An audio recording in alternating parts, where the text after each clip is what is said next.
দেশের বাজারে কমেছে সোনার দাম।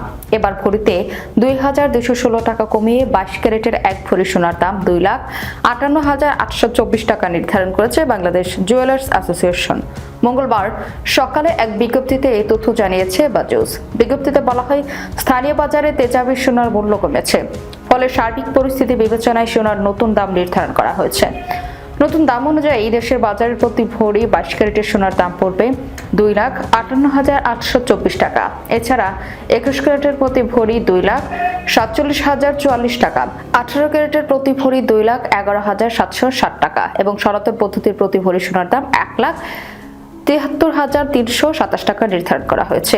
এদিকে বিজ্ঞপ্তিতে বাজুস আরও জানায়, সোনার বিক্রয় মূল্যের সঙ্গে আবশ্যিকভাবে সরকার নির্ধারিত ৫% ভ্যাট ও বাজুস নির্ধারিত ন্যূনতম মজুরি ৬% যুক্ত করতে হবে। তবে গহনার ডিজাইন ও মানভেদে মজুরির তারতম্য হতে পারে। এর আগে সবশেষ ৯ ফেব্রুয়ারি সকালে দেশের বাজারে সোনার দাম সমন্বয় করেছিল বাজুস।